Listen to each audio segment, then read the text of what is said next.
Hello po mga kababayan sa New Zealand. Magandang gabi po sa inyong lahat. Ako pong muli ang inyong lingkod, Jai, from the Facebook page, Journal of Jai. At welcome po sa ating, ang diary na hindi secret, of course. At hello po sa mga manonood natin dito sa Palmerston North, New Zealand. Siyempre sa mga kabayan natin sa Manurewa, sa Buhay Flatmates in New Zealand, Buhay Estudyante sa New Zealand, Pinoy Nurses in New Zealand, Pinoy Moms in New Zealand, kabayan sa Manurewa, ano pa ba? Hello po, Kuya Ronan, Attorney Ronan de Guzman, at A+ Accounting. Ayan, shoutout ka muna, di ba? Magandang gabi po sa inyo lahat. At syempre, dahil the past few days or weeks, ako po ay nag-announce na ako ay nagdadalang tao, it is a very timely topic for us today na pag-usapan natin about pregnancy. And I think this is something na magiging beneficial sa mga kababayan natin, lalo na sa mga kababaihan na gustong tumira sa New Zealand. What are the things that they should expect, or ano yung mga assistance or ano yung mga services ng government for you guys kapag nandito na kayo sa New Zealand. At napaka-special ng guest natin ngayon kasi I'm sure mas masasagot yung mga katanungan. Alam ko po, alam niyo na nurse ako, pero syempre iba pa din pag ang ating guest speaker will be a midwife. Kaya naghanap po talaga tayo ng isang Pilipina na makakapag-share sa atin ng mga insights about being pregnant dito sa New Zealand. Hindi ko na po papatagalin pa. Ladies and gentlemen, I would like to announce or introduce to you our guest speaker, our resource speaker for tonight, which will be Precious. Hi, Precious! Kumusta? Hello, mabuti. Kumusta? Congratulations. Thank you. I'm 29 weeks pregnant, kaya medyo mataba na ako. If you would compare na. Kaya ano kasi, Hindi marami naman mga obvious. ay, di ba? Oh, thank you. Ay, nako, love na kita. So, ano kasi, this is my third pregnancy. And actually, yung first pregnancy ko, I had the hard time of knowing what would I expect kung nandito na ako sa New Zealand and I'm holding a resident visa. So, I'm sure yung mga kababayan natin nanonood na nasa resident visa or work visa yan, sila yung mga tao na gustong malaman ano ba mga expectations na kailangan na expect nila kapag nandito sila sa New Zealand. Pero before that, of course, magdi-disclaimer muna tayo. The views and opinions expressed in this show are those of the speakers and do not necessarily reflect the views and positions of any entities or affiliations they represent. Para lang po klaro tayo.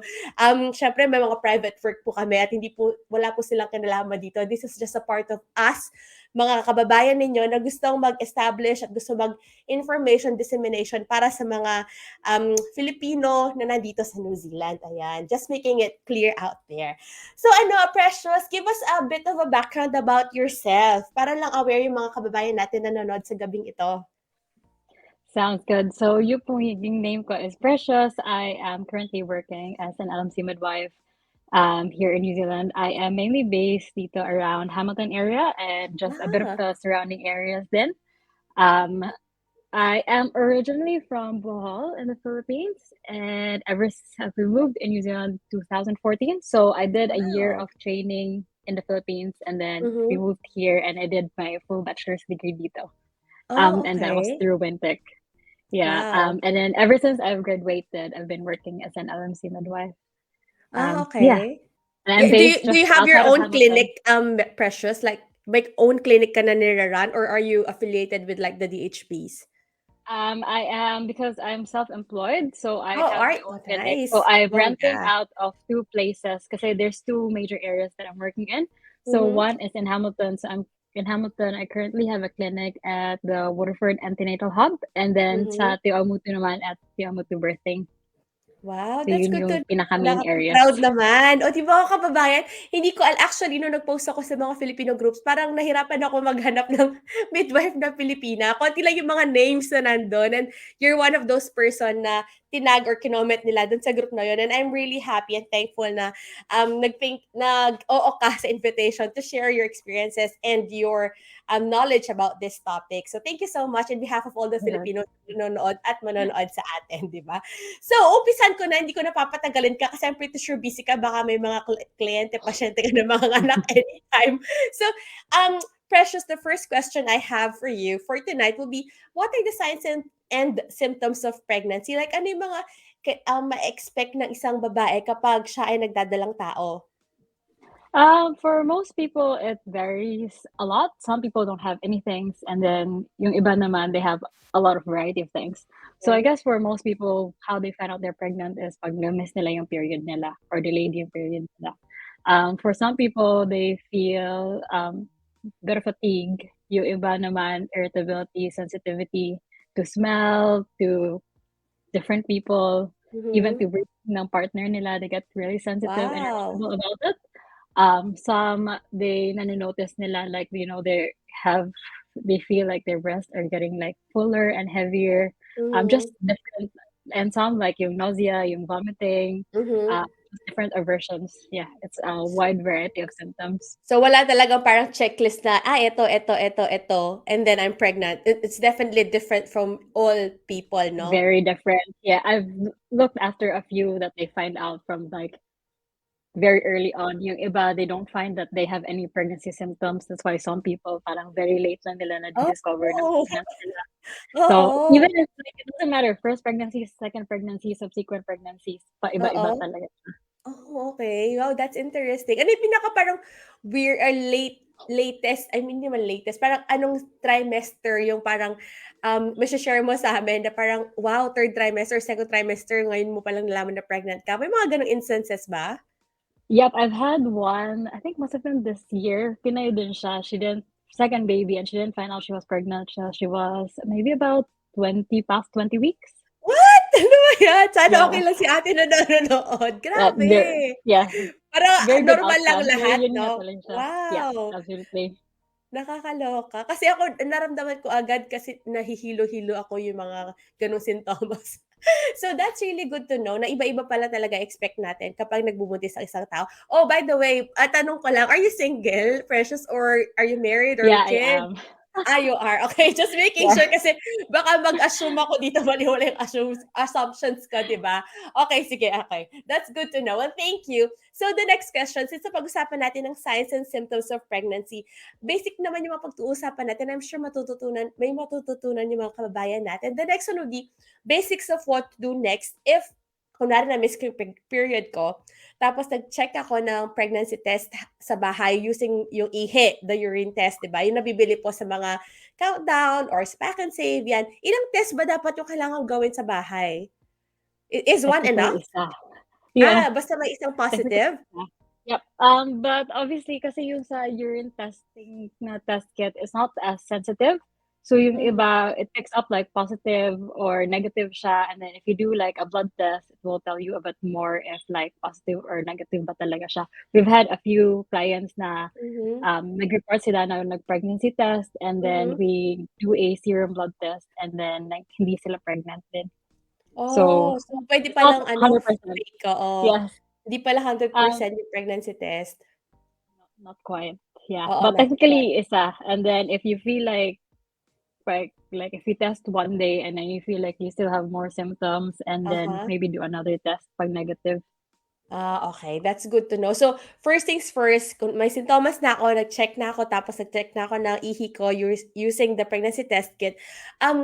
What do I do? Parang, okay, positive ako. Do I go to the GP? Do I go somewhere else? Do I ring some people? Parang, ano yung first thing na gagawin ko kapag nag-positive ako dito sa New Zealand? Parang, wala akong idea. So I just wanna make it clear kung ano yung next step after I tested positive, hindi COVID, after I Yeah, tested the pregnancy pregnancy test. test. So, Um, GP ba muna or can I go straight to LMC um, providers? Not quite sure. Either one you could do. So yung I think most of the people at the moment, because mahirap talaga maghanap ng midwife, they once they have a positive pregnancy test, they contact us. And it could be Hmm, depende sa individual midwife kung ano yung recommendation niya. So like pwede na yung midwife yung mag first consultation, and then they give okey, referrals for blood test, for a okey. dating scan, or Mhm. depende kung anong kailangan. Pwede din na they go through the GP first, and then they could get all of those sorted out. Um, Hmm. yeah, so either one of them. Okey. Like So, if puwede palang you diretso sa midwife na hindi na kailangan ng doktor ta's ire-refer pa sa LMC, gano'n, mga gano'ng factors? Puwede din siya, but like for my case, usually yung majority ng clients ko, like for example, if they contact me very early in pregnancy and then they Mhm. haven't had any blood test or scan, usually yung nire-recommend ko sa kanila like, see your GP first and get all the stuff done, and then let me know, and then I will confirm. But usually, by doing that, it means that they're already on my books. So, pwede ko na sila. Para siyang Okay. almost Oo. like they kind of like already have a slot Oo. potentially until they get it Oo. confirmed. So yeah, but every midwife does it differently. Okay, okay. So, and the one thing that I've found nung nagse-search ako about LMC is ano ba yung LMC? Parang naririnig ko lang siya parang find your LMC or once you're pregnant, you have to go through the LMC. Ano ba yung LMC? And is this a government funded thing? So basically, LMC is like abbreviation for lead maternity carer. So Okay, lead technically, there's maternity different care. lead maternity carers. So in New Okay. Zealand, yung pinaka-majority ng maternity carers is yung LMC midwives. And Okay. then there are very few GP who does them. Hindi na siya common these days. I think it's rarely ever heard of. Mm-hmm. And then we also have our private obstetricians in some areas. Pero Oh, okay. majority that's funded and accessible is yung mga LMC midwife.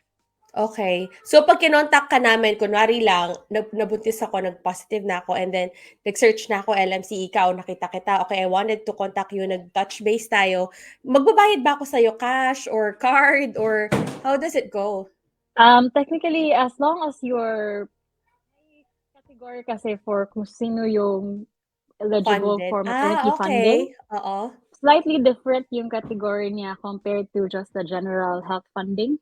So Aha. technically, pag covered ka ng health na funding, you're Mhm.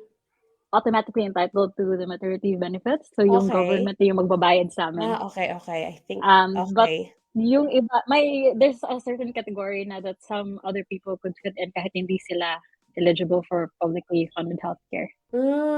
So, ay ano pala, depende sa kung di ako nagkakamali, is this right? Depende sa visa or sa residency or sa citizenship for sure yung funding na makukuha nila for the Yes, and the LMC? partner. And the partner, oo, and the partner, Yeah. of course.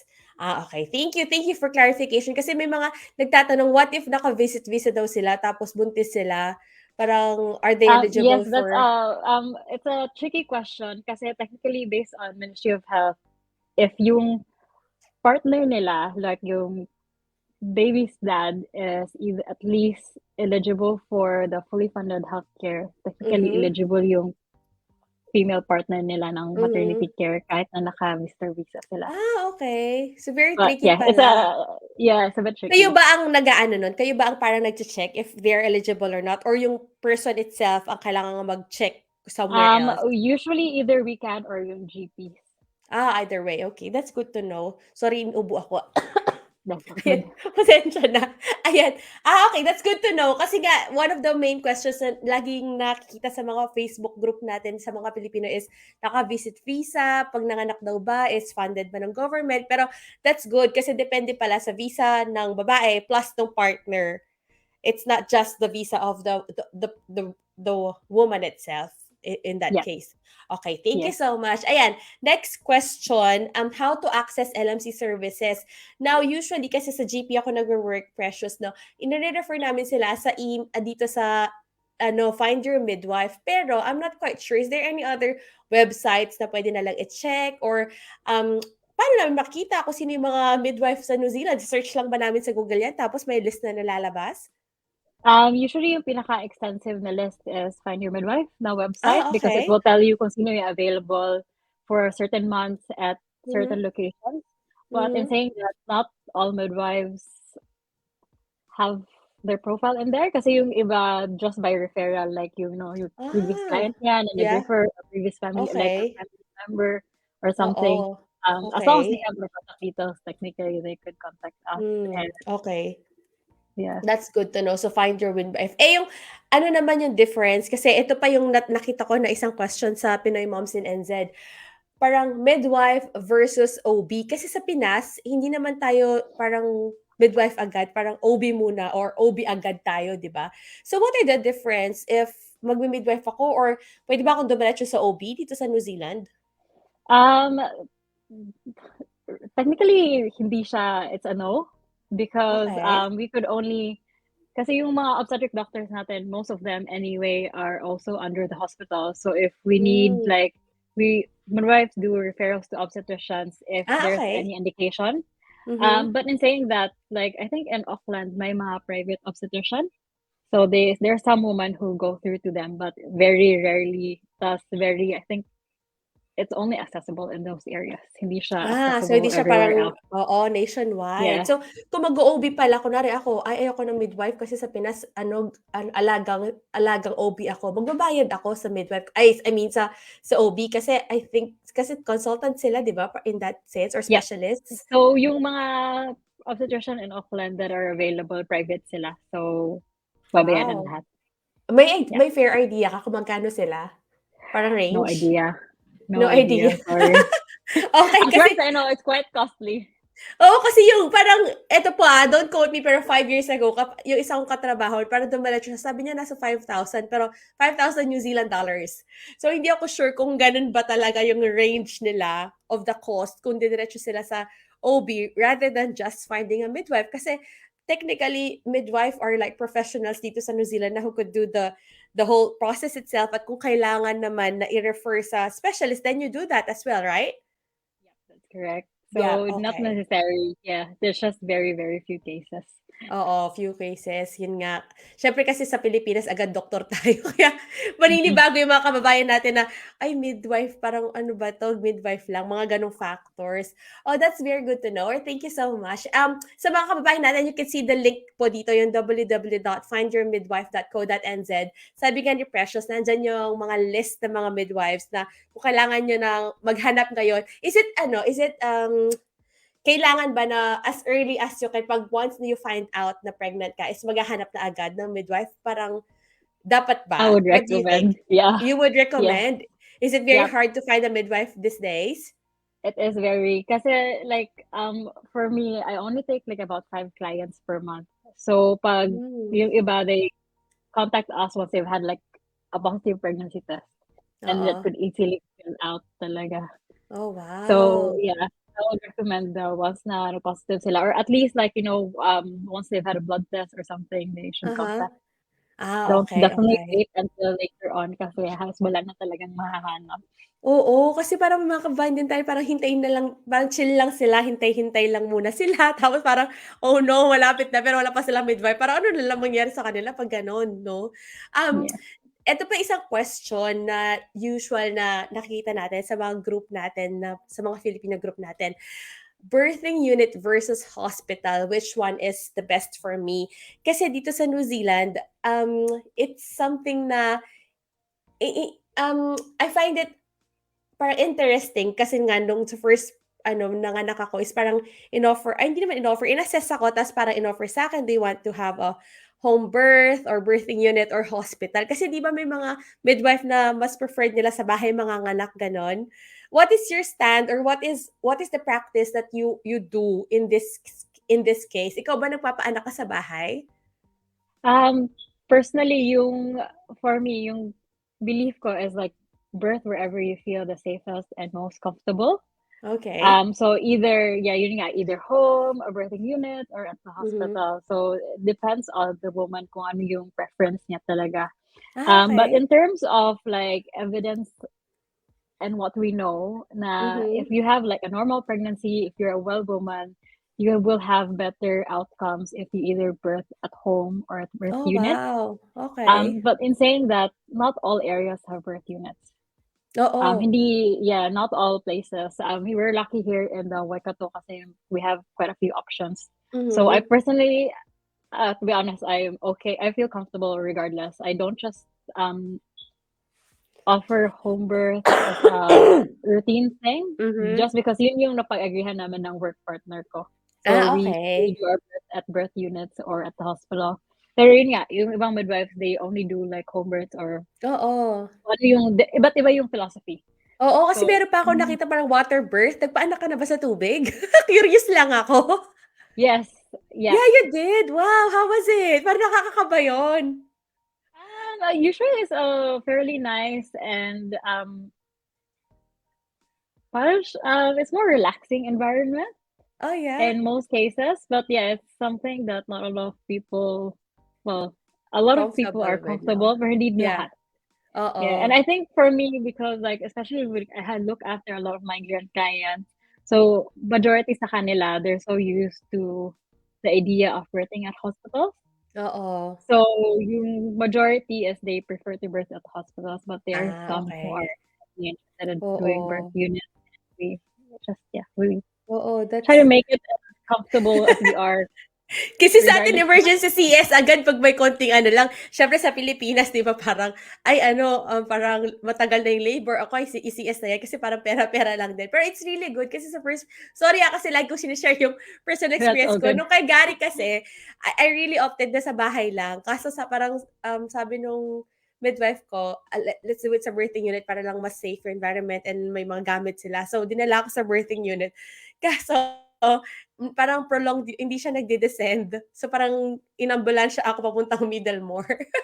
But it was quite a very good experience din kasi gusto ko talaga sana sa birthing unit kaso it didn't ended really good. So, pag gano'n nangyayari, may ambulance naman agad kayo natatawagan na kunwari nag-choose ako na mag-birthing unit parang, "Oh, no, it's not what all of you are expecting." Tas diretso sa hospital. Mabilis lang naman yung respond nila, 'di ba? Yeah, usually kasi like, when it comes to birthing, it gives us time to do the things that we need to do. So like if Mhm. like for example, like your case na parang slow yung progress, then usually we assess over time and see like, this would be our recommendation. Like we recommend that we transfer to the hospital. Oo. So either we transfer through car or through Mhm. ambulance. Depends on the situation. But yeah, we definitely don't leave things at the last minute. Okay. So, dun pa rin tayo sa safe safe practice talaga na if you deem siyempre kayo yung professional dito, if you think like this is the best for the for pregnant woman, then you just go for it, 'di ba? Yeah, That's good. absolutely. Thank you so much. And, before well, we're 20 minutes kasi usually 20 to 30 minutes yung ano natin, yung interview natin. Magsho-shoutout ako pero nanonood si Charlie. Pero hi kay Christine, Jane, Mosquete, Loreto, sa mga tinag niya, magandang gabi po sa inyong lahat. Before we end, well, kung may mga questions po kayo mga kababayan, please feel free to comment down below or kung taga saan man kayo sa New Zealand, please feel free to comment down below and we will try our best to answer your questions. Nandito tayo sa parang one of the things na gusto ko sanang malaman ng mga kababayan natin bilang healthcare professional dito sa New Zealand, it's one thing na ma-advocate natin for a healthy pregnancy sa mga kababayan natin. What are the most common or top tips na masasabi mo para maging okay yung pagbubuntis ng mga kababayan natin or ng mga nakikinig sa atin sa gabing ito? I think overall, keep yourself healthy mentally, physically, emotionally. Because the whole birthing process is very holistic. So you Mhm. have to be well overall. I guess one would be like when it comes to physical health, keep yourself active throughout your Mhm. pregnancy. So don't just sit down, lie down all day, do some physical activities. Like, kahit na 15-30 minutes walk per day or at least on most days, it would help like prevent complications during pregnancy. Another would be healthy eating. Um, Hindi naman na like eliminate carbs or sugar in your diet, but at least like slowly try to lessen, especially kasi with us Filipinos, mahilig talaga sa rice, and Oo. there's a lot that gets gestational diabetes. So Oo. hindi naman siya kailangan na eliminate, but just slowly decrease, and usually Mhm. mas nire-recommend namin to have smaller frequent meals rather than having very big meals. Okay. And yeah, slowly decrease on those sugar intakes. Drink Mhm. a lot of water. Try to get as much rest, um, sleep, and then unwind on a regular basis. Keep Mhm. yourself informed. So we have antenatal classes and talk to other people, talk to other moms, um, Mm. and surround yourself with people who could support you. I Okay, think okay. that would That's be, very yeah. ano yung mga supplements na usually na kailangan ng pregnant nung isang buntis dito sa New Zealand? Kasi sa Pilipinas parang ang dami binibigay masyado.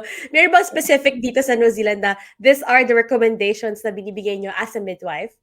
Yung pinaka-recommended lang talaga namin is at least the folic acid up until 12 to 14 weeks of pregnancy, and then yung iodine, which is throughout to be taken throughout pregnancy and while breastfeeding. Yun lang Hmm, yung pinaka-top talaga. The rest, it's up to you. But okey. for some people, pag kailangan nila ng iron supplements or Mhm, B12, it would be, hindi siya, it's not a routine thing that we give. So it depends if like my need. So we do blood tests to check if kailangan ba siya or hindi, but hindi siya. yeah, but the rest is up to an Depende individual na. preference. Yeah, Okay. Tapos sorry ako na magtatanong, kasi parang yung that's mga all yung good. mga viewers natin, oo.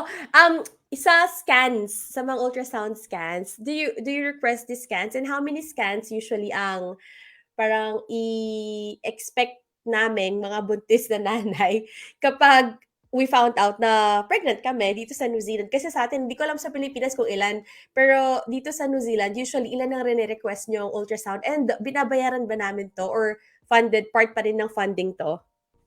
I guess a lot of people get a dating scan to confirm their due date, pero hindi siya Okay. necessary for all people kasi yung iba, they know if nagtatrack sila ng periods nila or if they have Okay, regular oo. periods, they Oo. probably don't need a dating scan. Mhm. Another scan would probably be the nuchal translucency at 12 weeks. And that's Okay. usually in combination with screening for Down syndrome and other conditions. Oo. Pero, and then I guess the most important one would be the anatomy scan at 20 weeks. And then Okay. yun yung, I guess, pinaka-common three. Pero either, with pregnancy here, depende sa'yo kung anong gagawin mo. Like, if Hmm. you're gonna opt out or opt into any of those scans.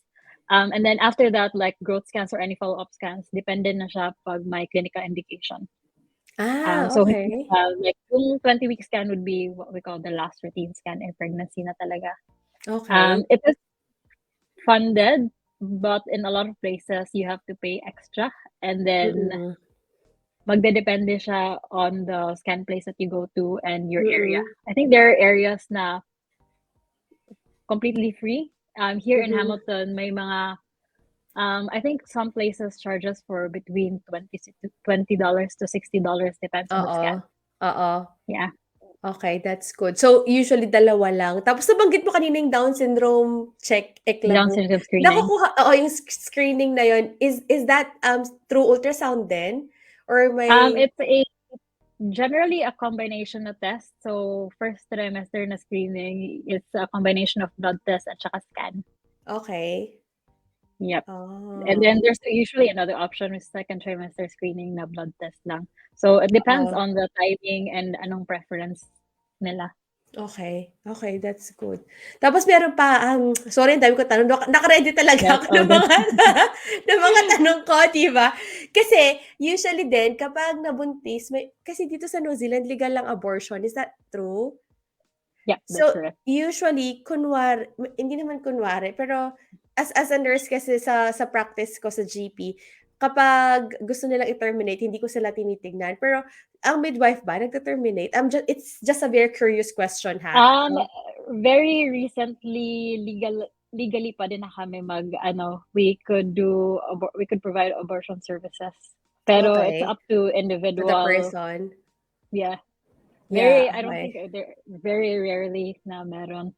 But it's only, I think last year pa lang na we could legally provide those services. Oh, But wow. usually, yung pinaka-role lang namin, like if there's, like we have clients that we care for and then yun yung preference nila, then Mhm. we usually just give them at least a number kung anong i-contact nila. But Mm. otherwise, pwede din na kami na mag-refer or pwede yung GP Mm. din yung mag-refer. Oo, same thing. Very Ako kasi rarely. parang no, 'pag gano'n yung datingan, ita-transfer ko agad sila sa iba.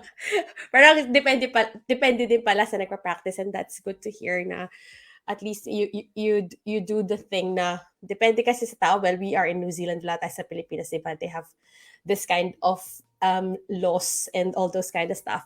Wait lang. Thank you so much for the information, sabi ni Ate Lizelle. At thank you daw, Miss Precious, ang pretty niyo po. Alam ko ang pretty niya, 'no? Ang pretty ni Precious, nakakatuwa siya. Eto, may nagtanong from Nelson Marano, "Ate Jai, baka puwede siya maging midwife namin sa Onehonga." Naku, Kuya Nelson, Waikato daw siya sa Too Te far. Te Awamutu at saka Hamilton base po si Ate Precious. So, sa mga taga Hamilton, Waikato based, ayan, si Precious po ang go-to person natin. 'Di ba? At nakaka-proud na may midwife na Pilipina, kasi nahirapan talaga akong maghanap ng midwife, sa totoo lang, and talagang nire-raise the bar. Pero sabi mo dito ka nagtapos, so kung mga kababayan natin na midwife sa Pilipinas, puwede ba sila mag-practice dito? Um, I I don't think so, but they could always apply through ang tawag dito, through Midwife, the council? midwifery council para ma-assess Okay. nila. And if no, then they will have to study here. Pero Ah, may ibang papers naman na pwede mo i-apply for cross credit para ba yun? i-credit nila. Gano'n? Yeah, para Ah, i-cross credit. posible. They could be a Pero few papers, na maka-cross but credit. Ayan sa usually it's mga a kababayan few natin years. midwife na nanonood kasi marami din akong nare-receive sa journal. Ang dami din mga question na, "Midwife po ako sa Pinas." Kasi 'di ba, yung previous vlog ko is about nurses. Tapos yung question nila is midwife daw sila, tapos gusto nila pumunta dito. Eh, I'm not sure, lagi ko lang sinesend sa kanila, check nila sa midwifery council kung posible Best kasi guess. Yun I talaga. don't yeah, I don't know Yeah. anything about the midwifery. So, Yeah. pasensya na po sa kababayan nating midwife, hindi po talaga ako makakasagot. Pero everything you need to know should be on the midwifery council ang website, Google it, and I'm sure na kering-kere yan. Anyways, Kuya Alan, hello po sa inyo at Kuya Dennis Magkalas, hello din sa inyo syempre. Salamat sa panonood. Before we end, we are on the 30-minute mark, Precious. Do you have any last few words sa mga kababayan natin na buntis or nagpaplano mo buntis or anything that you would want to share in regards sa healthy living or being a midwife here in New Zealand? I guess yun yeah, once you find out you're pregnant, find someone. Uh-huh. Kasi ang hirap mo talaga maghanap at the moment, and it depends on your area. Oh, I just want to add kasi, like if you struggle to find a midwife, most areas have what we call community midwife. So if wala kayong makuha na LMC, then go through the community midwife. Definitely don't go through it all on your own. There will be Mhm. someone na Ah, usually yung mga okay. community midwife employed sila by like a THB or whatever they're called now. So they Okay. will take De facto anyone na ora 'no? walang Mhm. LMC. They will take anyone na walang LMC. So there will definitely Hmm, be someone. If you're not sure, maybe just ask the midwives around the area kung ano yung how okey. to get hold of the team, mga Mhm. ganun. Yeah, Okay, and that's good. basically, ang general thing, keep well. Oo. Thank you so much kasi oo nga pala 'no, naisip ko lang kanina paano pala kung fully book lahat ng mga midwives sa New Zealand, ibig sabihin manganganak mag-isa yung nanay, hindi pala, meron naman palang community midwives. Sa mga kababayan po natin na bago pa lang sa Journal of Jai, ilang beses ko rin pong sinasabi na kapag nandito po kayo sa New Zealand, make sure na naka-enroll din po kayo sa GP kasi usually Yeah. they have the access for referrals para i-refer kayo sa mga DHB or district health boards, ngayon tawag sa kanila Tefato Ora, just in case na kailangan ninyo kasi it's your health and we want to make sure na nilo-look after po natin ng sarili natin kasi health is wealth, 'di ba? At saka we pay taxes, so it's something na it's your right Agree. to be looked after. So just enroll on the GP. GP po means general practitioner sa Pilipinas, doktor sa mga klinika. Ayan, just to have the comparison kasi usually ang dami nating kababayan na hindi sila enrolled. So wala silang chance na ang gusto nila magpa-prescribe pa from the Philippines tapos dadalhin dito yung gamot. Alam niyo yun, parang it's better to be taken care dito sa New Zealand kasi it's our right being a worker here, being a citizen or a resident here. Siyempre, nag-provide po tayo ng tax, just make sure na ginagamit din natin yung perang binabayad natin. Ayun, uy, thank you, Precious, for your time. I really appreciate No the worries. kwentuhan and I hope hindi ka na-pressure. Kung sakaling may mga magko-comment sa live natin tonight sa Facebook page sa Journal of Jai, itatag kita. Charles, so hindi ko alam yung sagot. Pero other than that, I'm pretty sure yung mga kababayan natin na gusto magbuntis o buntis sa mga panahong ito, they have learned a lot of things from you today. At sobrang thankful kaming mga Pilipino na natulungan mo and I'm sure marami tayong mga kababayan na natulungan mo na rin kasi natag ka nga sabihin isa ka sa mga top persons. Woo! Very good. Thank you so much, Precious. Stay there and I'll be right back. Magpapaalam lang ako sa mga viewers natin. Thank you so much. Ay, wait. Oo nga pala. Wala ka bang gustong i-shout out before I say goodbye? Just to all my clients na nagtag sa'kin or anyone who knows me, thank you. Yun lang, thank Oh, you. 'di ba? Oo, sobrang I'm sure thankful sila sa life mo kasi kung wala ka, ang hirap kaya mag-English kapag buntis. Lalo na 'pag That's true. hindi mo masabi yung mga nararamdaman mo, 'di ba? Lihi-lihi or sakit na ganito, sakit ng ganyan. So it's very good to have someone na nakakaintindi sa language natin bilang mga Pilipino and I'm just very proud and happy and hopefully your clinic will prosper and more clients to come. 5 months, five persons per month. But I'm sure you will do great in life, Precious. Thank you so much. Thank Thank you. you, thank you. Ayan mga kababayan na nanonood sa gabing ito. Ang ganda ng kwentuhan natin, nakakatuwa. Ang pretty ni Ate Precious, 'di ba?